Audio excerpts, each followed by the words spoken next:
estudando o Livro dos Médiuns, um estudo sequencial da obra O Livro dos Médiuns de Allan Kardec. Essa é a nossa forma de transmitir esperança, conhecimento e alegria.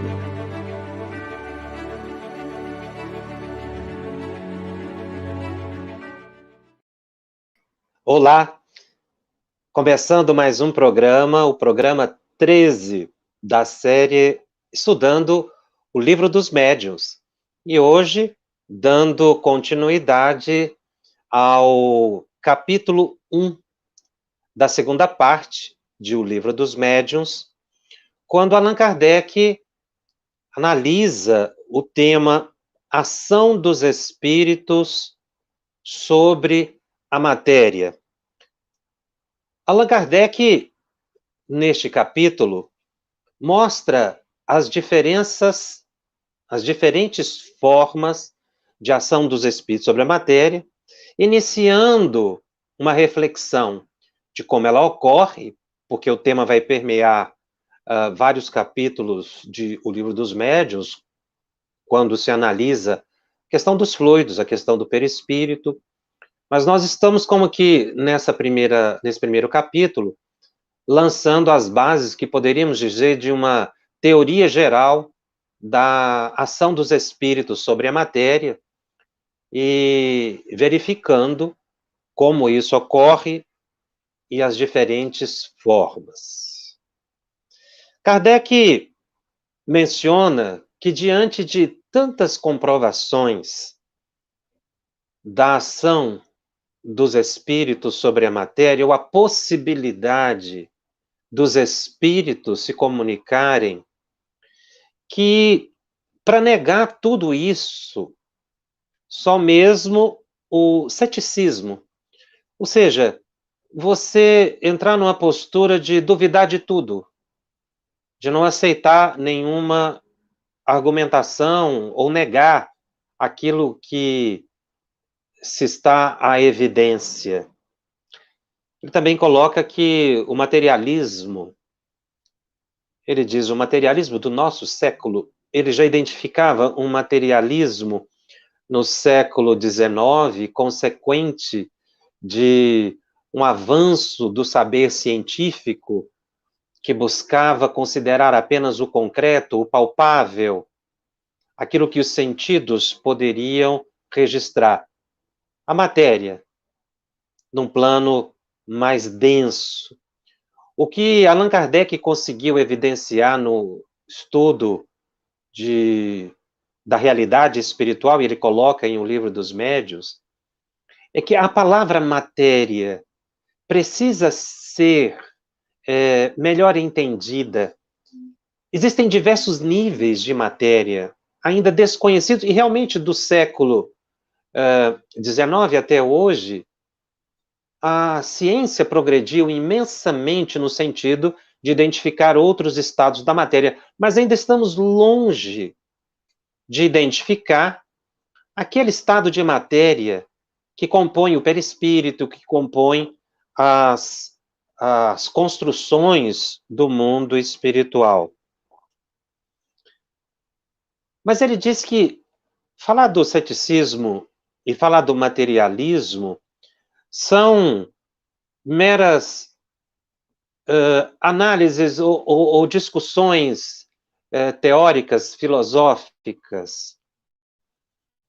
E ele considera que a dúvida sobre a possibilidade da ação dos espíritos sobre a matéria, numa época tão positiva como a nossa, em que as pessoas fazem questão de se inteirar de tudo e que a ciência está aí pesquisando tudo e tentando desvendar diversas nuances da natureza, não é? A causa ainda do desconhecimento da realidade espiritual decorre do desconhecimento da natureza dos espíritos. No momento em que se adquirir esse conhecimento, as manifestações dos espíritos deixarão de ser espantosas e serão vistas como fatos naturais. Os espíritos também não estão inertes nesse processo de busca do contato com o plano físico de modo elevado. Eu não sei se os amigos já pararam para refletir, por que toda essa movimentação dos espíritos para comprovarem a sua existência, a sobrevivência da alma? Porque essa busca iniciada por Allan Kardec, na verdade, ela foi estimulada pelos espíritos. E ela não acabou. Muitas pessoas perguntam por que então a ciência do mundo não foi capaz de comprovar efetivamente a existência da alma, a sobrevivência após a morte e a possibilidade da comunicação. Porque a ciência não tem instrumentos ainda para aferir o nível de matéria do mundo espiritual. Falta ferramenta, falta aparelho. Como no passado, faltaram aparelhos para se identificar vírus e bactérias. Falta instrumental. Mas isso não quer dizer que os espíritos estejam inertes diante desse processo. Mas falta uma outra coisa, além de instrumental. Falta amadurecimento da sociedade, amadurecimento nosso, para conceber a existência e a sobrevivência da alma com a clareza necessária. Na verdade, para muitas pessoas, essa realidade expressaria grande incômodo, uma vez que nós estamos habituados ao mundo material e à intervenção dos espíritos soa ainda para muitas pessoas como inconveniente. É a mesma coisa, a mesma pecha que Lázaro sofreu quando voltou à vida depois de ressuscitado por Jesus. Ele foi muito criticado. Lázaro deveria continuar morto, porque a morte de Lázaro interessaria também às conveniências da época. Então a humanidade se prepara, ela se aproxima da compreensão maior da existência dos espíritos. Por isso, aqueles que já têm oportunidade de estudar o tema precisam ampliar a visão para identificar que nós estamos vivendo em condomínio com outros coexistentes do nosso lado, no dia a dia, que são os espíritos. E como eu disse, qual seria o propósito de toda essa movimentação? E é o Espírito Emmanuel, num livro psicografado por Chico Xavier, intitulado Emmanuel, que fala do propósito dos espíritos. Ele diz: o nosso propósito na atualidade é cooperar convosco na obtenção da paz e da concórdia no seio da coletividade humana. Ou seja, os espíritos pretendem colaborar com o nosso progresso, com a nossa evolução. Porque com a transformação interior do ser, a compreensão de alma e de espírito vai chegar naturalmente. Porque são fatos que decorrem da natureza. E Emmanuel, nesse capítulo o livro Emmanuel, quando ele, o capítulo intitulado O Propósito dos Espíritos, continuando nessa narrativa, ele diz algo belíssimo. Exatamente a todos aqueles que estão imbuídos da pesquisa, da compreensão das relações do plano material com o plano espiritual. Para dizer que os espíritos não estão inertes, Emmanuel diz assim: agora, filhos, um parêntese, é uma das poucas vezes que se vê Emmanuel dirigindo-se a nós com tanta afetividade. Ele é sempre muito doce, muito delicado nas colocações. Mas essa expressão, ela soa belíssima.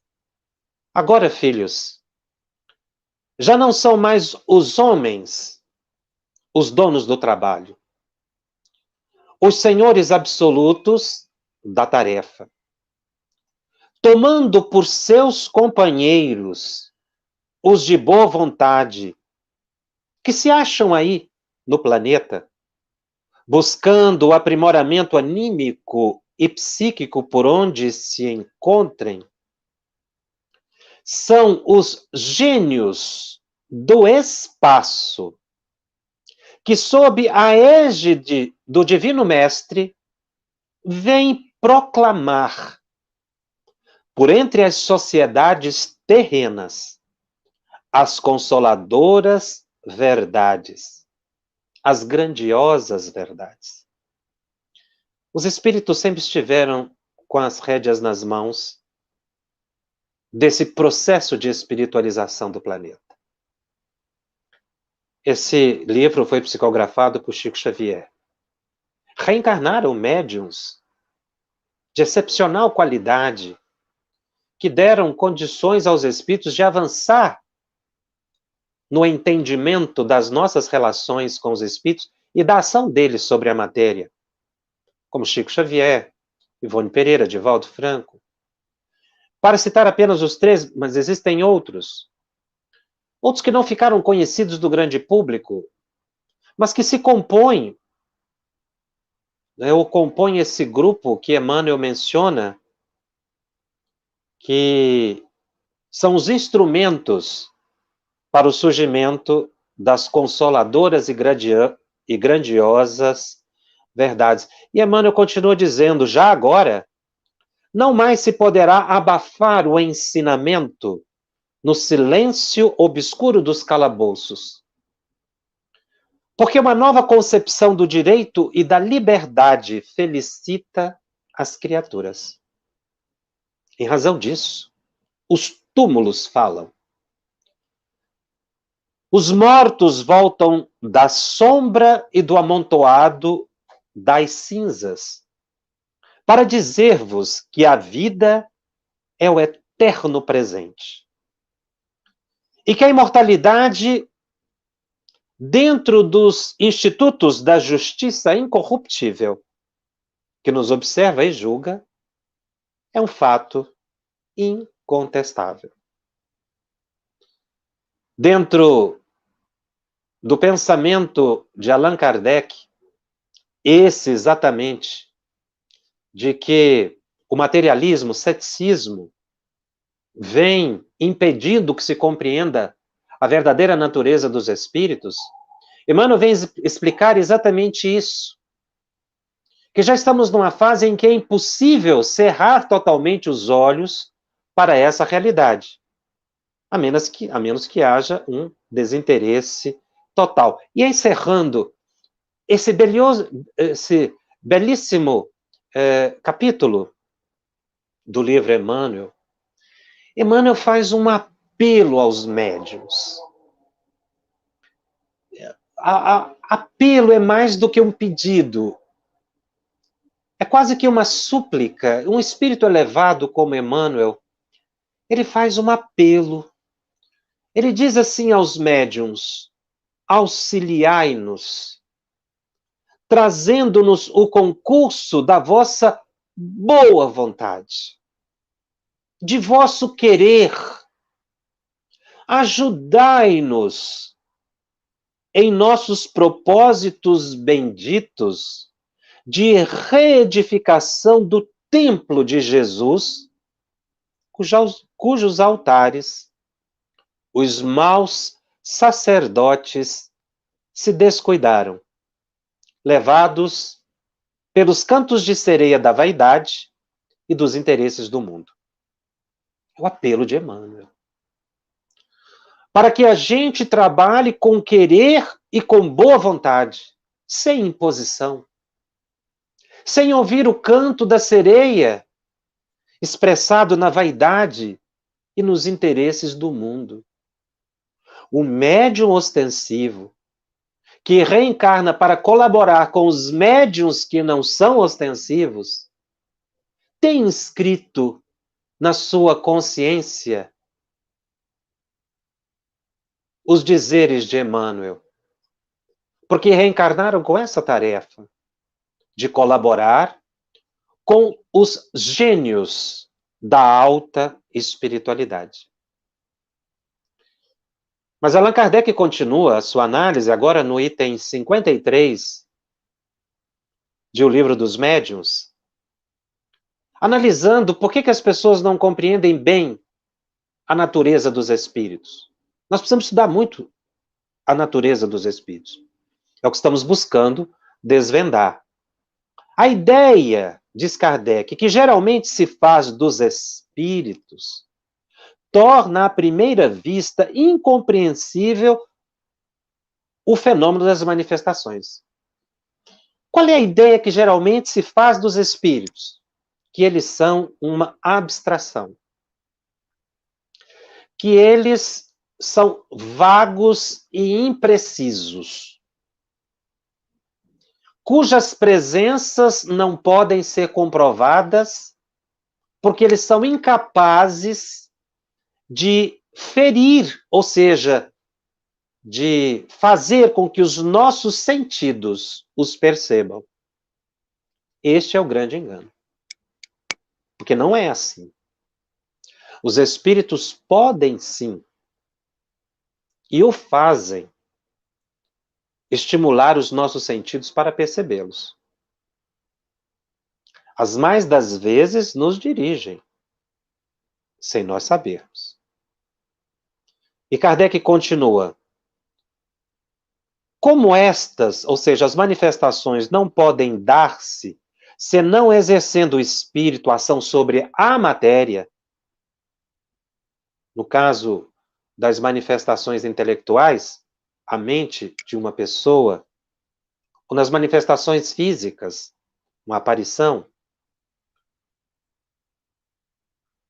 Kardec diz, como as manifestações não podem dar-se senão exercendo o espírito ação sobre a matéria, os que julgam que a ideia de espírito implica a de ausência completa de tudo o que seja matéria, perguntam com certa aparência de razão como pode ele agir materialmente.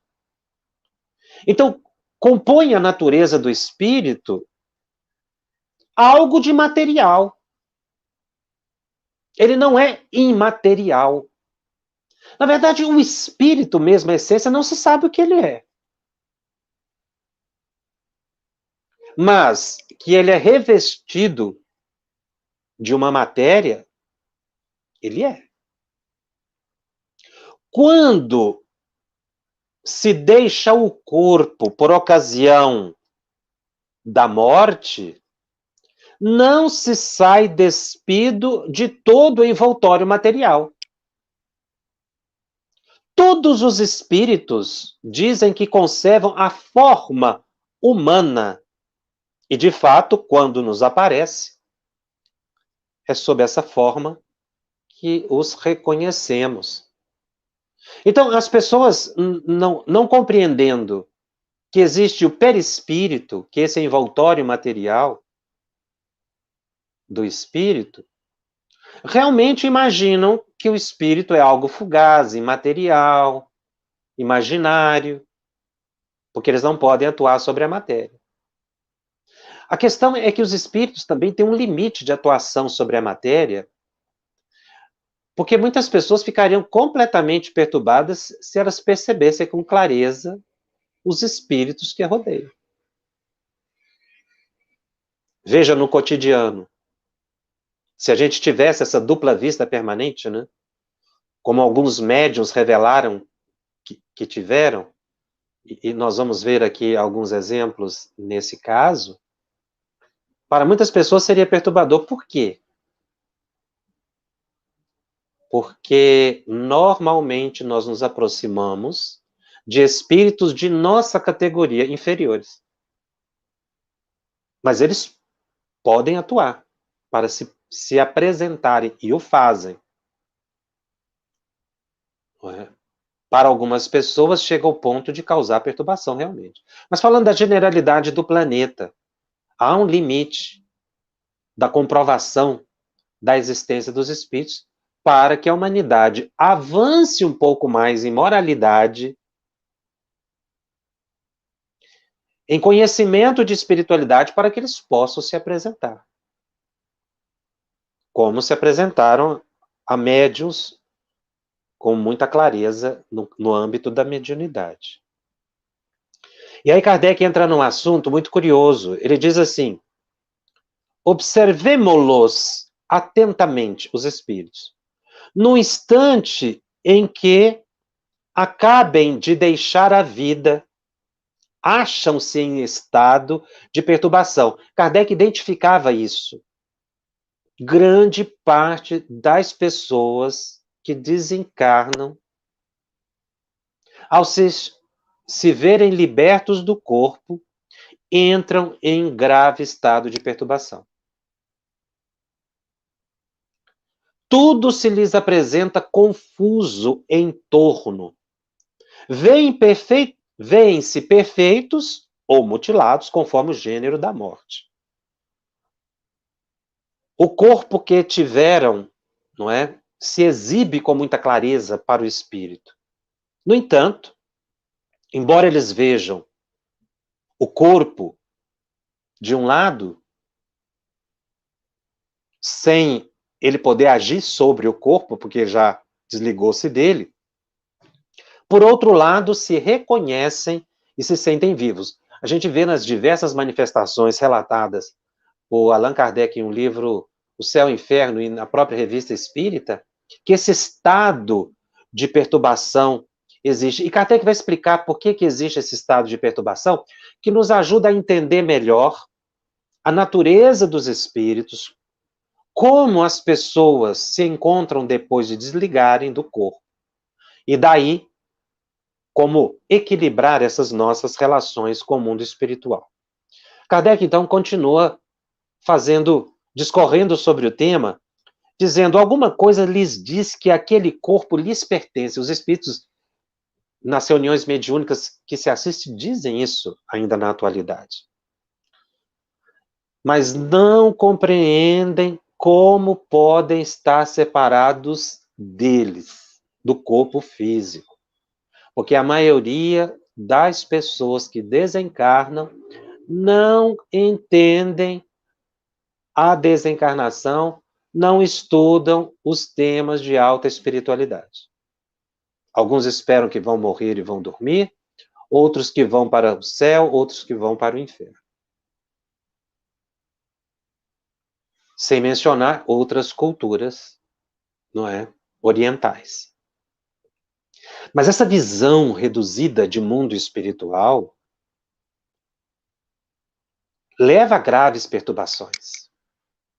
Nós chegamos na vida espiritual, a maioria de nós, como crianças, inexperientes. Kardec vai dizer isso.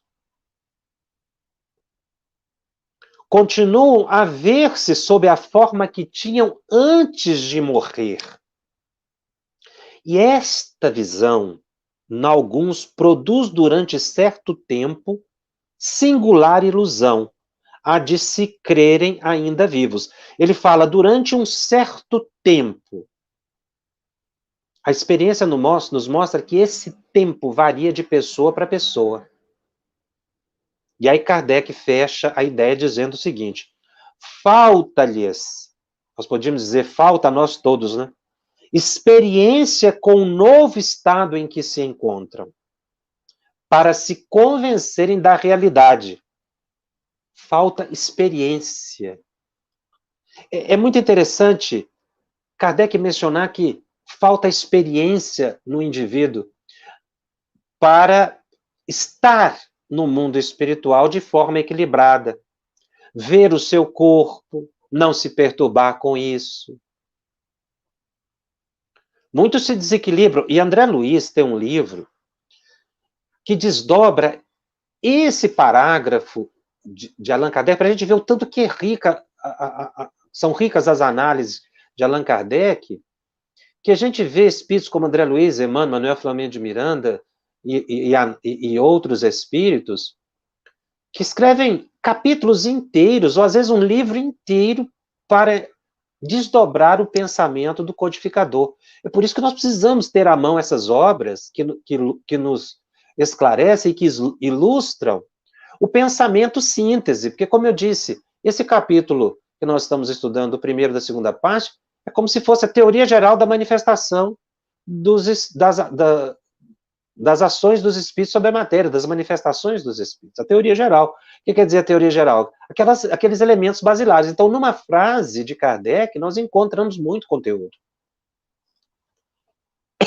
E André Luiz, então, no livro Obreiros da Vida Eterna, lá no capítulo 18, a propósito do que Kardec diz que falta experiência, falta estudo nosso para entender a realidade espiritual, e é por isso que a gente se perturba, André Luiz descreve o momento da desencarnação de uma pessoa que estava internada num hospital. Era uma pessoa muito boa, mereceu amparo no momento do desencarne, mas não entendia nada de mundo espiritual. Pela sua própria formação religiosa, ele até negava. E aí o que aconteceu com ele? O enfraquecimento físico, diz André Luiz, acentuar-se-á vertiginosamente. Ele estava descrevendo aqueles instantes da desencarnação. Daqui para frente, e com o espaço de algumas horas, as percepções espirituais de Cavalcante, que é o personagem, desencarnando, se farão sentir. Verá desse modo o ambiente que o rodeia. Então, no instante da desencarnação, enquanto o corpo enfraquece, as percepções espirituais nossas se intensificam. E ele continua comentando, já que o nosso tutelado se enfraquecerá, a ponto de fazer observações no plano invisível aos olhos mortais, chegará também a ver as paisagens de vampirismo ou de obsessores, né? Que estão aqui presentes no ambiente? E o mentor responde sim. E aí? Naqueles momentos que antecediam realmente a libertação do corpo, ele já começou a entrar no estado de perturbação. Porque o que André Luiz quer dizer com a acentuação, a ampliação dos centros psíquicos? A mediunidade. Quando ele fala que as percepções espirituais estavam se ampliando com o enfraquecimento do corpo, significa que o sentido mediúnico, a faculdade mediúnica estava se tornando plena.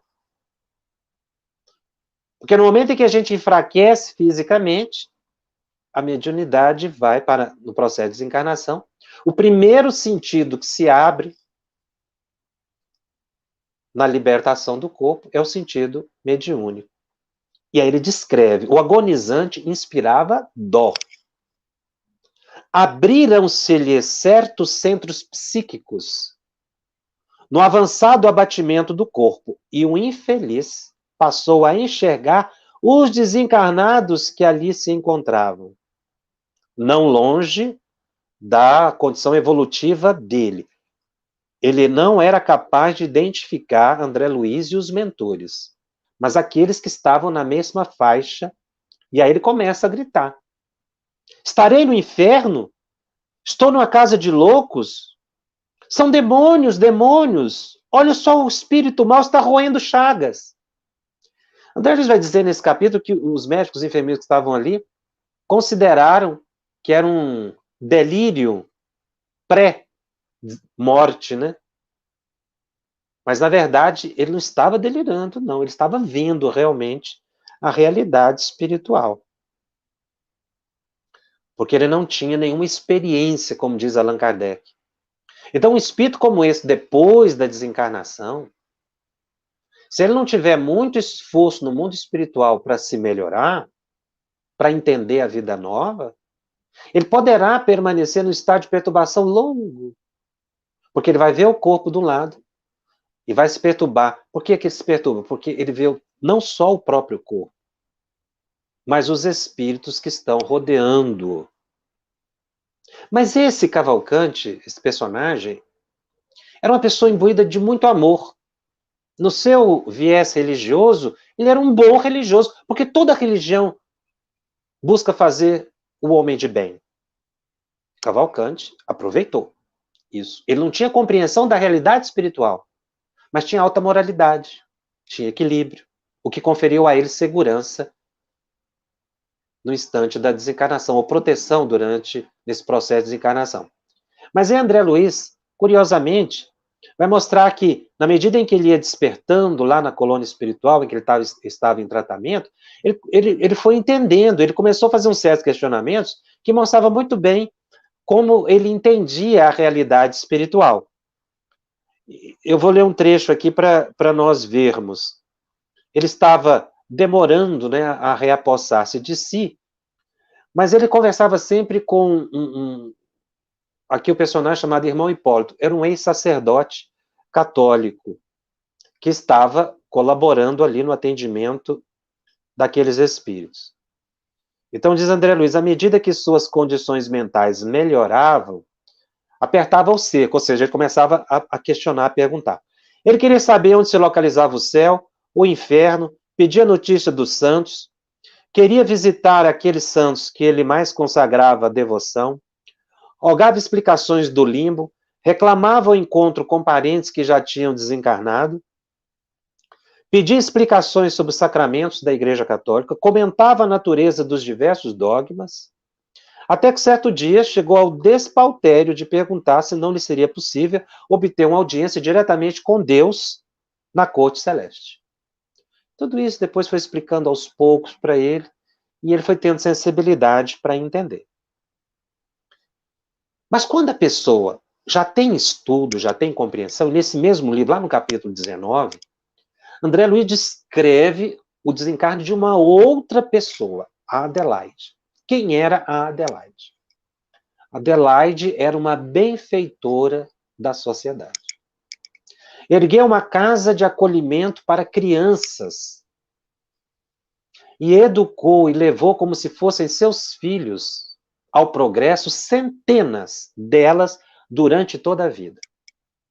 Era uma alma grandiosa que já havia adquirido, mesmo quando encarnada, pela caridade que fazia, grande elevação espiritual. Era espírita. Espírita estudiosa. Porque não basta ser espírita para achar que vai chegar do outro lado e vai estar com tudo. É preciso estudar, mas é preciso também praticar a caridade para ter créditos espirituais. Então não basta saber. A gente precisa do equilíbrio. E Adelaide era assim. Por que eu estou dizendo não por ser espírita? Para não criar nenhuma ideia sectária de outras religiões. É o fato estudado por André Luiz, de uma espírita que conseguiu entender o espiritismo na vida dela. Tanto é que ela era uma tutelada direta de Dr. Bezerra de Menezes. Como foi a desencarnação da Adelaide? A Adelaide tinha tanto equilíbrio espiritual, tanta experiência, né, como diz Allan Kardec, com as leis que regem as relações do plano material com o mundo espiritual, que foi ela mesma que promoveu a própria desencarnação. Ela é que se desligou do corpo. Existem ligações muito profundas do perispírito com o corpo físico. Essas ligações precisam ser desfeitas. E ela, sozinha, os espíritos saíram do quarto e ela desfez as ligações do corpo. Então, quando ela se afastou do corpo, ela tinha uma lucidez como se tivesse o tempo todo ali. E ela E ela já tinha, né, muita vivência de mundo espiritual pela conduta moral dela. Então, André Luiz comenta que o serviço preliminar do desenlace, né, tirar os vínculos do corpo físico, pode ser levado pelo próprio interessado quando este haja adquirido, durante a experiência terrestre, o preciso treinamento com a vida espiritual mais elevada. Então, quando a pessoa ela aproveita da vida na Terra, transforma a experiência na Terra para conquistar a experiência de espírito, a adaptação do outro lado é melhor. Kardec, no item 53 desse capítulo, diz o seguinte: passado esse primeiro momento de perturbação, só como nós vimos, esse tempo de perturbação ele é variável de pessoa para pessoa. Tem gente que não tem, como a Adelaide. Tem gente que tem, como Cavalcante, e ainda acordou no mundo espiritual. Tem gente que fica tão perturbado que não consegue se adaptar à vida espiritual e ficam como que autômatos, né? Como que teleguiados no automatismo no mundo espiritual.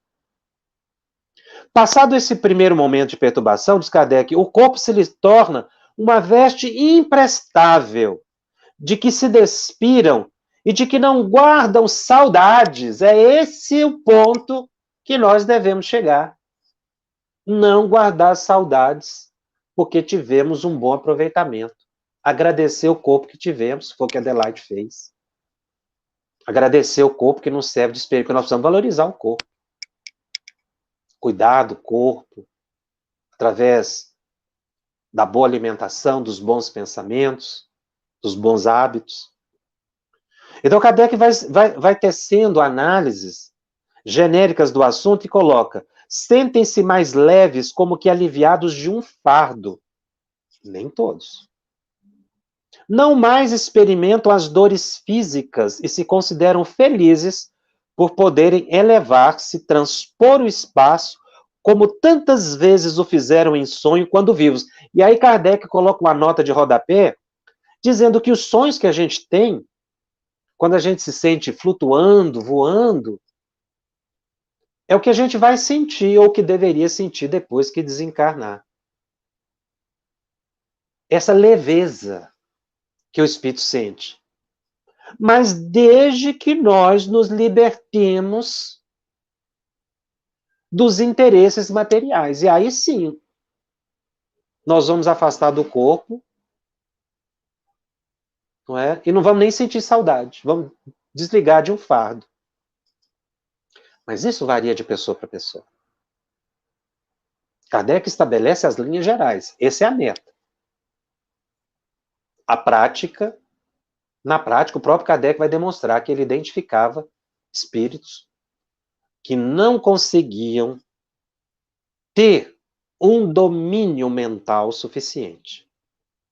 E Kardec, no item 54, vai dizendo: a morte é a destruição. E ele usa uma palavra muito interessante, é uma excelente definição para a morte.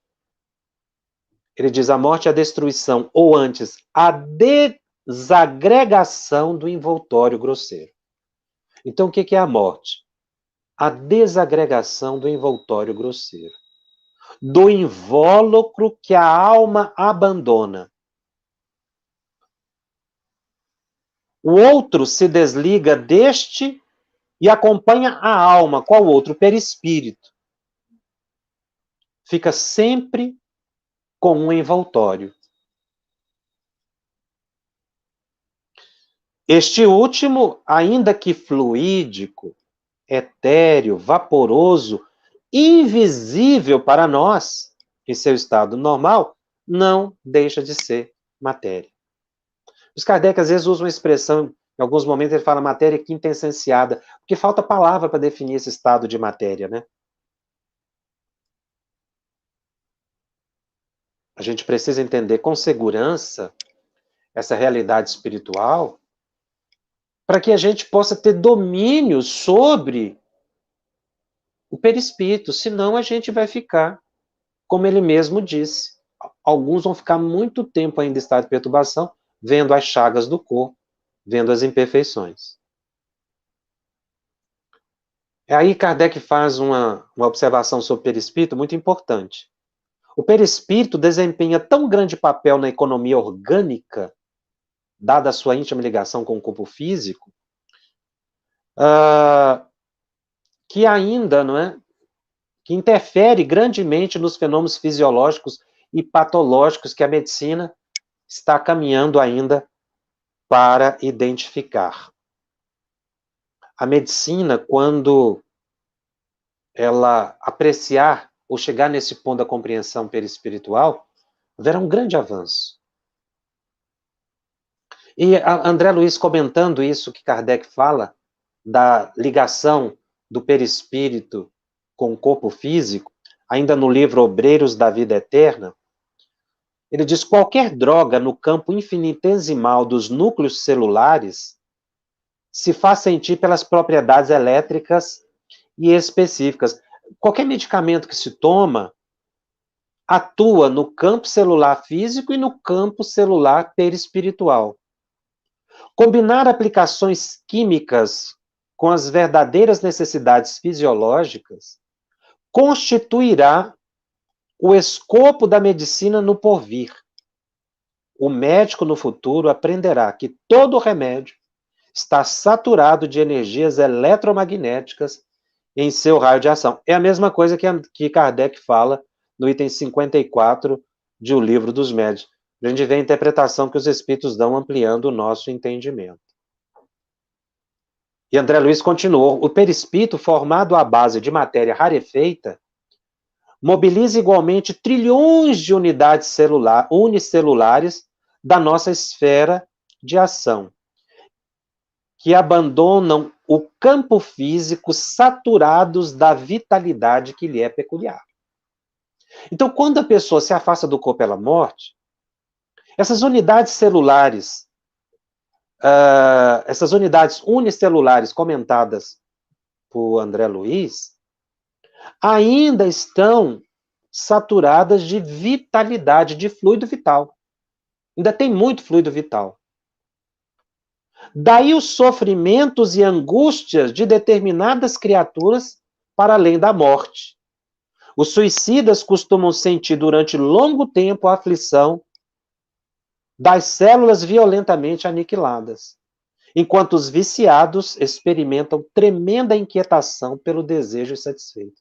É porque a pessoa sai do corpo físico pela desencarnação, mas ainda leva no perispírito uma grande quantidade de fluido vital. Porque passou a vida toda ligado aos interesses da matéria. Muitas vezes negando, não buscando a transformação moral, o desprendimento dos interesses.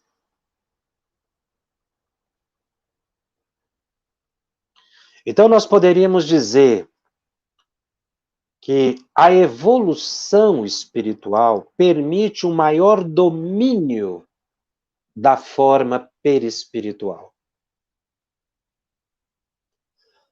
Pela vontade, o espírito pode alterar sua aparência. Mas veja, os inferiores podem ser divididos da seguinte forma: aqueles que, em função de graves delitos, mantêm a mente num certo instante ou momento, ou período existencial, dada essa vitalidade que ele ainda mantém pelos fluidos que ele leva da matéria consigo, e ficam sujeitos àquela forma que lhe impressionou, muitas vezes degradante, embrutecida, com feridas ou mutilações, que é o que Kardec comenta, né? E que André Luiz vai dizer: esse estado de perturbação decorre da incompreensão da realidade espiritual e porque no perispírito ainda existe muita vitalidade. E aí a pessoa fica fixada psiquicamente nisso. Como Como o André Luiz comenta, é o caso de muitos suicidas que não conseguem se libertar do instante do ato supremo contra a vida. Outros ficam retidos na forma da última existência, sem o mínimo controle mental, mas porque estão muito preocupados com os bens que deixaram na Terra. Então, a forma perispiritual permanece, não é porque o espírito não pode modificar, é porque ele nem sabe que pode modificar e nem tem interesse nisso, porque ele está preocupado com os bens que deixou. Essa questão de forma do espírito, ela é importante a gente entender, porque os espíritos escrevem isso nas reuniões mediúnicas e os videntes veem. Que é o que nós vamos desdobrar nesse programa. E vamos, acredito que dar sequência no outro programa. Nós precisamos fazer uma seguinte observação. Existe uma categoria de espíritos inferiores vinculados ao mal que já aprenderam que pela vontade podem manipular os fluidos. Não sabem como ocorre esse processo, mas sabem que pode alterar a forma. Então eles aprenderam a alterar o próprio perispírito, inclusive criando formas grotescas, mas aprenderam também a hipnotizar.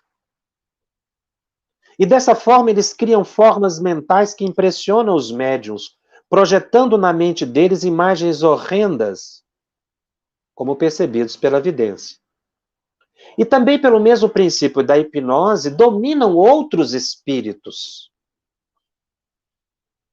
E podem causar na mente do hipnotizado, desencarnado, uma reação que lhe altera a forma, como no caso da culpa, que pode dar brecha psíquica a obsessores para induzirem o desencarnado a uma deformidade perispiritual. E eles tomaram a forma de um animal, que seria o caso da licantropia ou outros animais. Existem espíritos da mesma faixa evolutiva que pensam insistentemente numa forma e podem se exibir ao vidente com vestimentas grotescas, de mau gosto, às vezes com a finalidade de causar medo. Mas não seria o caso de medo, porque na verdade eles mais mostram a sua natureza de inferioridade. São meras criações mentais, das quais acabam por piorar as suas condições morais. Mas quando a gente fala que são criações mentais, nós temos que entender que no mundo espiritual isso é matéria. Então ela é palpável, ela é visível. Então, como nós vimos, os espíritos inferiores podem modificar o seu perispírito? Podem. Muitos não sabem, muitos não querem e muitos se aproveitam disso. Agora, existem espíritos também inferiores que não são maus, mas para serem reconhecidos pela vidência ou nas aparições, criam objetos temporários que comprovam a sua presença. Às vezes uma vestimenta, um chale, uma bengala, objetos que tiveram quando encarnados. Pelo pensamento ele cria esses objetos. Mas como nós dissemos, nem todos os espíritos sabem que podem manipular.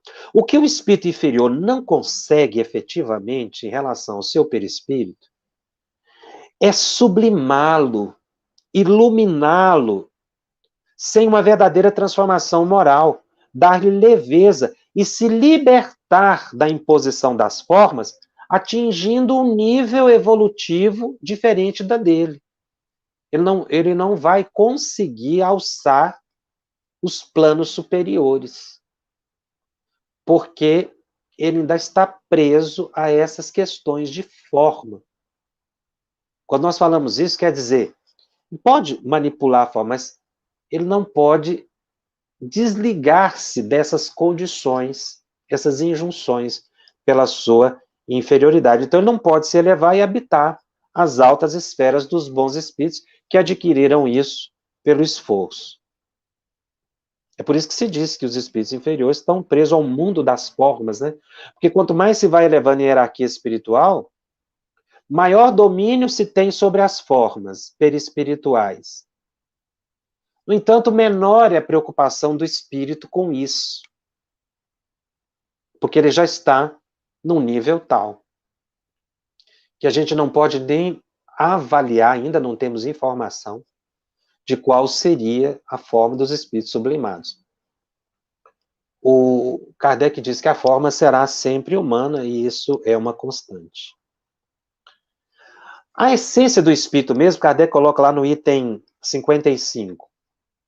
O espírito é uma chama, uma centelha. É assim que às vezes se define, mas dizer que o espírito é uma chama ou uma centelha quer dizer que ele é algo. Esse algo é que não se sabe o que é. Não foi revelado ainda. O que nós sabemos é que ele tem um envoltório perispiritual que é de natureza material. Qualquer que seja o grau em que se encontre, o espírito está sempre revestido de um envoltório ou perispírito. Mas aí nós vamos ver que os espíritos mais elevados, a palavra perispírito vai tomando um sentido de purificação muito grande. Quer dizer, vai ficando cada vez mais etéreo, cuja natureza se eteriza, diz Kardec, à medida em que ele se depura e se eleva na hierarquia espiritual. Então nós vamos ver que espíritos mais inferiores, ligados à matéria, o perispírito é mais embrutecido. Daí eles verem as feridas, as dores. E é o cuidado que você tem que ter na reunião mediúnica, quando você fala para o espírito, olha, ele está dizendo, eu estou com uma dor, eu estou com uma ferida. E às vezes a gente, de forma simplista, diz assim, desvia o pensamento que isso desaparece. Em tese, é isso mesmo que aconteceria. Ele poderia desviar o pensamento e aquela ferida desaparecer. Mas ele não consegue. Por que ele não consegue? Porque ele não sabe como fazer. Porque ele está tão envolvido com aquela dor que ele não tem domínio sobre o controle mental. Ele está tão preocupado com seus problemas que ele não tem serenidade para isso. Então a gente tem que entender o que o Espírito diz. Para ele aquilo é real. Aí uma forma é pensamento. Não basta dizer para a pessoa, isso é uma forma de pensamento, desvia o pensamento.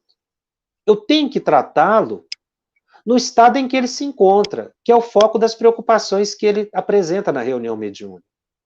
Se ele fala que está com a ferida, se ele está sentindo uma dor, se ele é um suicida, você já vê que ele não tem um domínio mental. Então você faz uma prece, ajuda, conversa com ele, para que a pessoa vá entendendo. Porque, como eu disse, tem espírito inferior que nem sabe que pode manipular o próprio perispírito. Outros nem se preocupam com isso, porque estão preocupados com outros afazeres. Já outros inferiores maldosos podem fazer. Outros inferiores que não são maldosos também já aprenderam no mundo espiritual. Mas só os espíritos sublimados é que realmente aí ele passa a ter um domínio total e perde essas ligações propriamente com as questões aqui do plano físico. Esse assunto é muito vasto. Na semana que vem eu vou continuar no capítulo 1 ainda.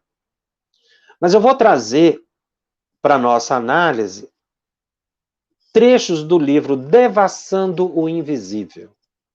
Sobretudo o capítulo 2. Quem tiver oportunidade de estudar o capítulo 2 do livro Devassando o Invisível, de Ivone do Amaral Pereira, ela trata exatamente desse assunto que Allan Kardec coloca, a questão da manifestação dos espíritos, da ação dos espíritos sobre a matéria, tanto na matéria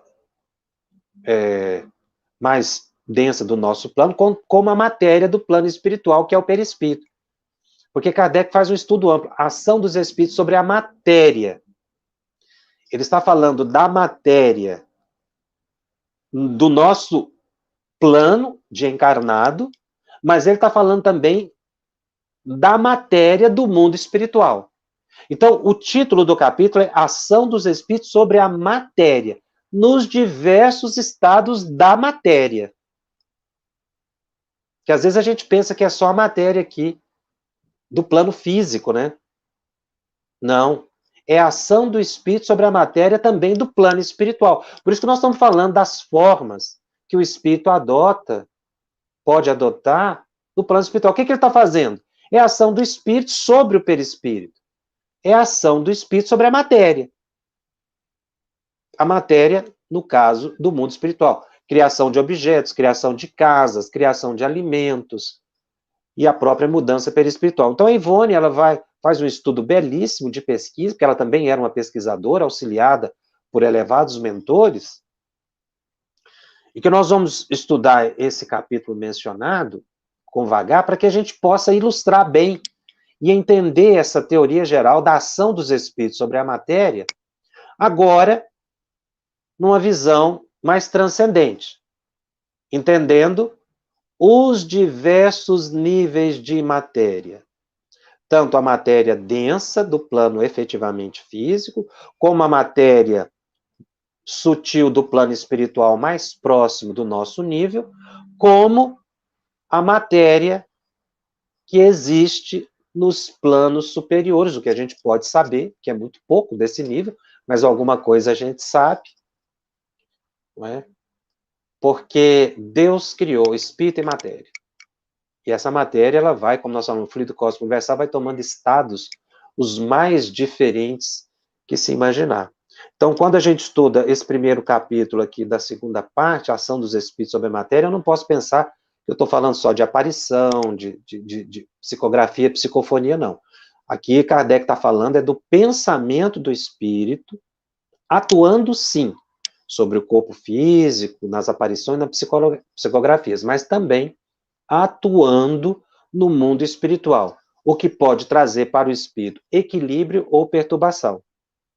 Porque os sentidos espirituais, como nós mencionamos, a mediunidade do indivíduo eclode quando ele chega no mundo espiritual. Se ele não tem experiência ou preparo, ele se assusta, ele se desequilibra.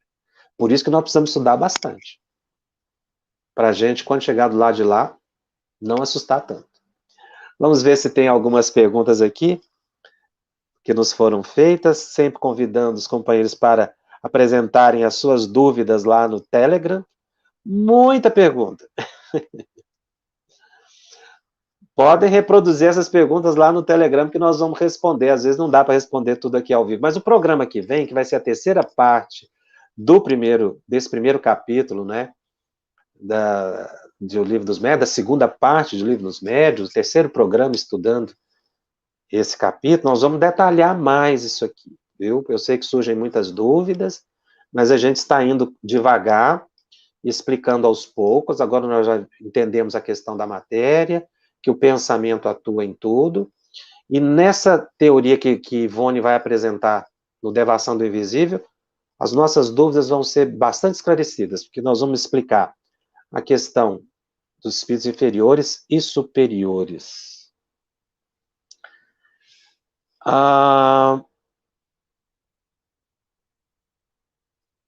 ciência quântica tem algo a ver com o perispírito? Ainda está longe, né, de se chegar realmente no espírito. A física quântica já deu um passo grande na compreensão da matéria em diversos níveis, mas a gente ainda está longe de entender perfeitamente, ainda está realmente em estágios avançados, mas não tão assim já para entender a matéria do mundo espiritual. Maria Campos pergunta: o corpo mental é a parte imprescindível do perispírito. Zalmino faz referência à teoria do campo. Isso tem pertinência? Tem sim. Na verdade, o corpo mental é mencionado por André Luiz no livro Evolução em Dois Mundos, onde ele vai explicar que o corpo mental é a base para a formação do perispírito. Então, entre o perispírito e o espírito haveria o corpo mental. É possível que a Vânia me pergunta, é possível, em relação à manifestação do espírito, é possível que o médium consiga ouvir o seu andar, sentir o toque das mãos, como se tivesse igualmente encarnado? Ou o médium que acredita que esse fenômeno que acontece está desequilibrado? Não, o espírito pode tocar a gente sim, tá? Ele pode, por causa do perispírito, é o que nós vamos comentar no próximo programa, ele pode dar uma densidade tal no perispírito que a gente pode sentir o toque. Alguns médios sentem o toque. Isso não é desequilíbrio, tá? Estão me perguntando aqui livros, eu estou mencionando o Devassando o Invisível.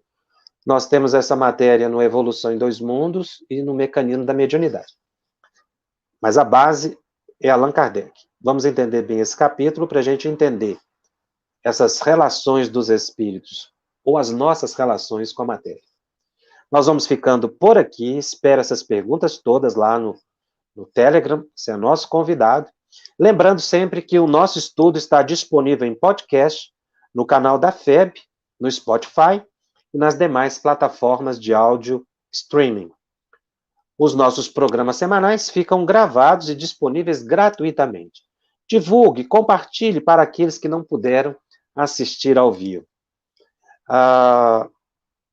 E se você também tem dúvidas, não é? Pode adentrar o grupo no Telegram, que é o @febtv_médiuns. Traga a sua pergunta.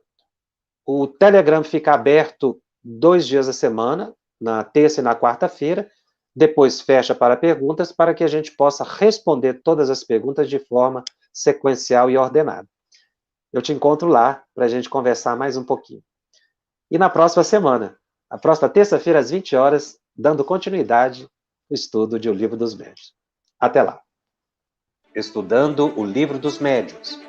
Um estudo sequencial da obra O Livro dos Médiuns de Allan Kardec. Essa é a nossa forma de transmitir esperança, conhecimento e alegria.